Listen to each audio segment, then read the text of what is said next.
want to show some of those really doable dishes that taste really good, that you kind of like, they're like your go-tos, you know. And one for me is bruschetta. You know, if I've got the hunger pangs at all, it's kind of a handy one, and for the kids coming in from school as well.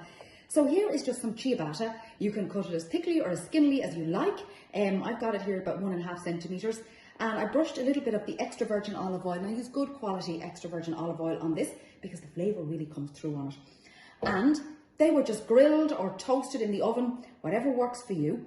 So now the next thing we need is a little bit of our garlic. So when they come out of the oven and they're still nice and warm as mine are, you just cut your garlic open like that and you just rub the garlic on like this. Now it's important that the garlic goes on after they've been toasted. The reason being, the toast gives it a kind of a crispiness, and the little craggy edges of the toast catches the bit of garlic. So you're really perfuming this with garlic, as opposed to chopping up garlic and mixing with olive oil and putting it on it, because I think it's too strong in garlic in that sense.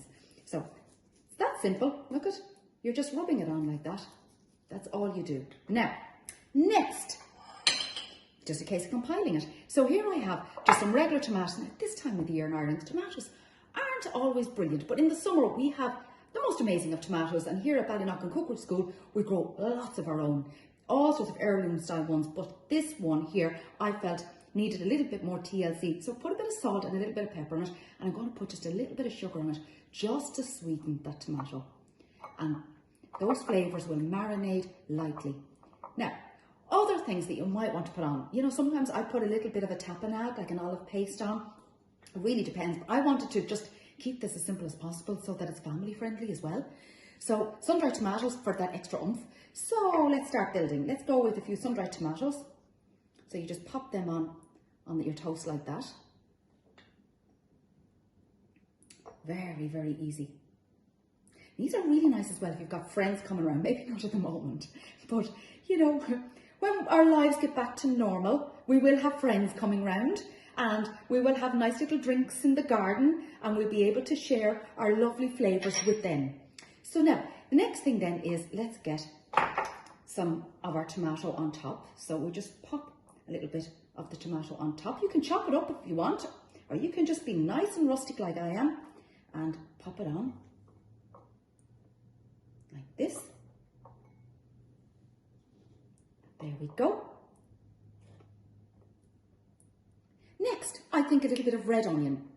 Now, if red onion isn't your thing, if you think it's a bit too strong, a little tip is to soak the red onion in some boiling water beforehand, and it takes the burning sensation out of the red onion, and that usually suits me quite fine.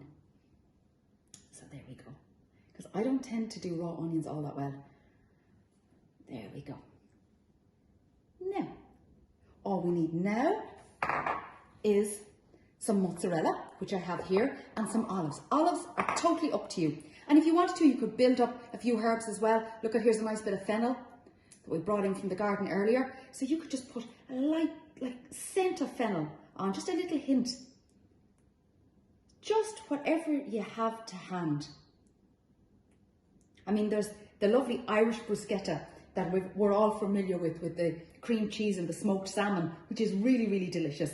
But this is more your classic Italian. The whole idea of this started with the surplus of tomatoes in the summer and the stale bread, and they married both together, and in the north of Italy got fottunta, and in the rest of Italy it's called bruschetta, and the flavours just marry beautifully. Now let's get our mozzarella. So this is your buffalo mozzarella, and there are some Irish producers. You can get your Tunbridge mozzarella, which is lovely here in Ireland, and you won't be disappointed, I can tell you that, because we've great dairy produce in Ireland. There we go. And then this goes into the oven on a baking tray. And I want to get a little tea towel, and I have some from the oven already, you'll be pleased to know. So I put these in at 180 degrees. And they look absolutely gorgeous. They're my kind of thing, really simple, really easy, really, really tasty. Now, let me finish these. We have here a bit of salad.